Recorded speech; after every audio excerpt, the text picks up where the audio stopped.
Baik, selamat siang. Terima kasih atas waktu yang diberikan kepada saya. Nama saya Melanie Elviani Cindi Sudirman dengan NIM 1903030110, mahasiswa kelas C semester 6, Prodi Sosiologi Fakultas Ilmu Sosial dan Ilmu Politik, Universitas Nusa Cendana Kupang. Baik, pada kesempatan kali ini saya akan menjelaskan mengenai review buku pertama mata kuliah Pendidikan Anti Korupsi. Baik, langsung saja di sini saya akan menjelaskan mengenai lembaga-lembaga anti korupsi. Beberapa sejarah dan teori dari lembaga dan anti korupsi, di mana Avinas Dixit berpendapat bahwa terlepas dari pentingnya prinsip umum ekonomi yang luas, setiap negara perlu menemukan caranya sendiri untuk meningkatkan tata kelola. Memang, satu pelajaran yang bisa diambil dari sejarah adalah bahwa tidak ada solusi universal, misalnya untuk mencegah korupsi. Selama akhir abad pertengahan, negara-negara kota kecil dan di Italia memutuskan untuk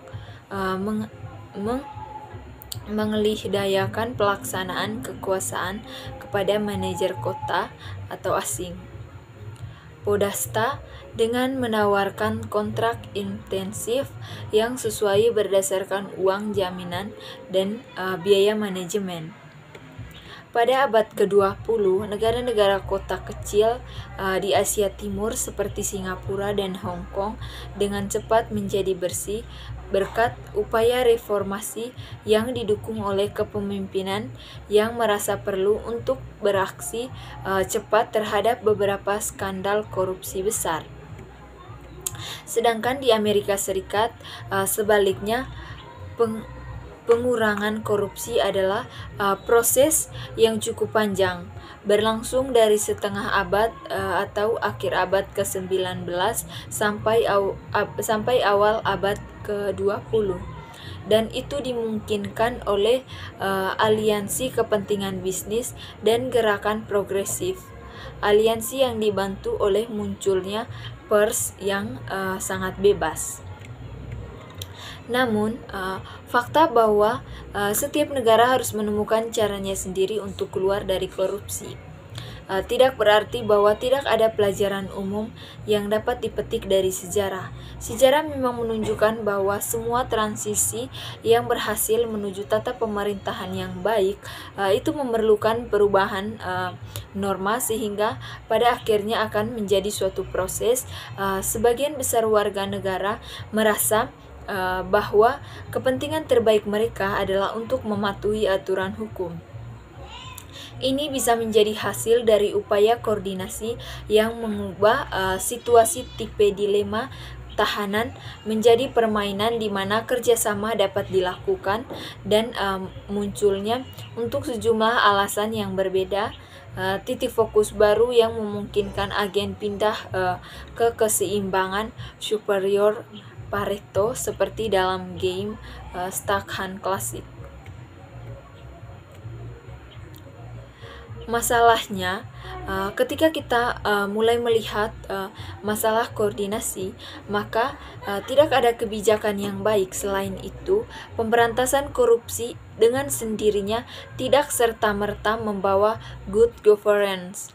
Alasannya, seperti yang dikemukakan Francis Fukuyama dalam bukunya tentang korupsi sebagai fenomena politik adalah bahwa tata pemerintahan yang baik juga itu membutuhkan suatu kapasitas negara sehingga upaya anti korupsi mungkin sia-sia tanpa kapasitas negara dan inisiatif yang tepat. Ini mungkin menjelaskan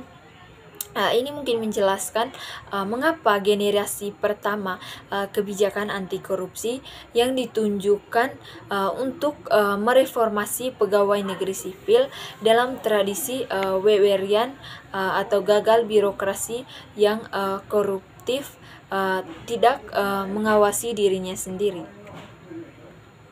Kegagalan pendekatan atau top down seperti itu menyebabkan komunitas pembangunan berfokus pada langkah-langkah transparansi dan akuntabilitas yang bertujuan untuk memobilisasi masyarakat sipil. Namun, kurangnya mekanisme aksi kolektif yang memungkinkan masyarakat untuk pindah ke keseimbangan baru, gangguan sistem klientelisme atau patronase yang ada mungkin akhirnya menghalangi investasi. Ini misalnya adalah kasus ketika hak milik Basu dan T. Kodela. Ini didefinisikan dengan jelas dan penegakan kontrak lemah. Ini membawa kita kembali kepada pentingnya kapasitas negara di atas dan di luar kendali korupsi itu sendiri. Cina adalah salah satu contoh yang baik dari negara itu. Yang berikut, menurut Susan Rhodes Ackerman dan Bonnie J. Palivka tentang korupsi. Korupsi di sini dilihat olehnya sebagai suatu kejahatan terorganisir dan pencucian uang. Titik awal analisis mereka adalah bahwa budaya korupsi menciptakan peluang bagi kejahatan terorganisir untuk berkembang dan memperluas kendalinya atas kegiatan yang sah dan juga tidak sah. Hal ini pada gilirannya memudahkan kejahatan terorganisir untuk menangkap seluruh sektor, menciptakan lingkaran setan yang sulit untuk diputus. Dalam situasi seperti itu, reformasi anti korupsi yang ambisius mungkin sulit untuk dilaksanakan karena mereka yang bertanggung jawab untuk mengeksekusinya atau dalam hal ini ialah pejabat publik, polisi dan juga hakim mungkin dikendalikan oleh kejahatan terorganisir itu sendiri yang sama yang diharapkan akan bisa dilawan oleh para pejabat publik dan juga polisi dan juga hakim. Berangkat dari premis ini, Rose Ackerman dan Palivka menyarankan bahwa perang melawan kejahatan terorganisir harus fokus pada kebijakan cerdas yang ditunjukkan untuk mengurangi renet kejahatan terorganisir dan dengan demikian kemampuannya untuk mengontrol lembaga penegak hukum. Di antara intervensi yang dapat menciptakan siklus yang baik tersebut, penulis dari Rhodes Ackerman meminta perhatian pada kebijakan anti pencurian uang. Dalam pandangan mereka, ini mungkin cara yang paling efektif untuk menegakkan pajak atas kegiatan-kegiatan yang terlarang dan dengan demikian mengurangi kekuatan kejahatan terorganisir itu sendiri. Tentu saja keberhasilan anti pencurian uang atau korupsi itu tergantung pada kerjasama internasional, dan ini mungkin area di mana lembaga multilateral seperti Bank Dunia memiliki keunggulan atas pemain lain dan juga atau tanggung jawab konsekuen dalam berkontribusi pada agenda pemerintahan baik nasional maupun internasional. Kegiatan anti pencurian uang atau korupsi dapat bertindak sebagai pajak yang efektif untuk kegiatan terlarang.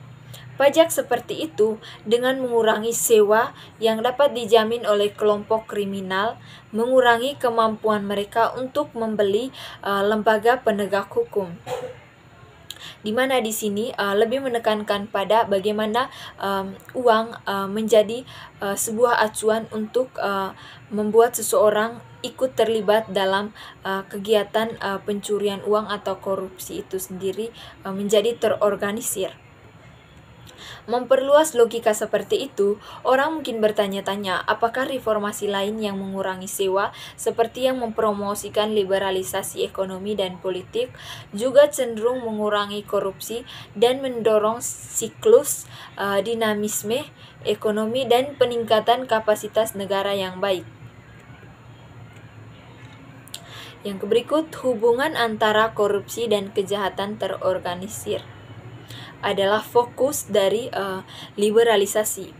Menantang perluasan menyeluruh seperti itu dan mengisyaratkan dinamika yang lebih kompleks antara liberalisasi dan pemerintahan yang dapat mengarah pada kemungkinan konsekuensi yang tidak terduga. Misalnya, liberalisasi ekonomi biasanya dimulai di pasar produk. Jika demikian halnya, maka sewa atau relatif di pasar faktor primer dan lebih umum di sektor-sektor yang tidak dapat diperdagangkan pasti akan cukup meningkat. Oleh karena itu, adalah sektor-sektor yang lebih tunduk pada alokasi politik, peluang korupsi juga dapat meningkat. Peluang korupsi juga akan dapat meningkat. Kasusnya bahkan lebih buruk ketika liberalisasi ekonomi memerlukan proses privatisasi atau kerahasiaan yang terlalu sering berakhir dengan mentransfer sumber daya dari monopoli negara ke oligarki kroni. Hal ini tidak hanya menciptakan peluang baru untuk korupsi besar, tetapi juga mengubah sifat korupsi dari suap, yaitu membengkokkan aturan menjadi lobby, mengubah aturan, dan juga fenomena seperti ini dapat diperkuat oleh liberalisasi politik, terutama ketika persaingan elektoral mahal. Jika politisi membutuhkan uang untuk dipilih dan sektor-sektor yang tunduk pada peraturan memiliki sumber daya, kemungkinan penangkapan negara oleh individu atau lobi yang kuat tentu juga akan meningkat. Selain itu juga, Bardhan menyarankan bahwa kompetisi politik dengan memahat sektor masyarakat tertentu, misalnya kasta rendah di India, yang tidak dapat mengandalkan jaringan hubungan yang mapan untuk mendapatkan bantuan data mendorong korupsi secara langsung. Tentu saja ini tidak membuat sistem harus lebih buruk, tetapi ini menggantikan perjanjian untuk menjadi lebih baik lagi, dan bisa saja bahkan mematuhi surat hukum dengan pembayaran suap. Baik, itu saja penjelasan dari saya. Mohon maaf apabila ada kesalahan dalam pengungkapan kata-kata. Sekian dan terima kasih.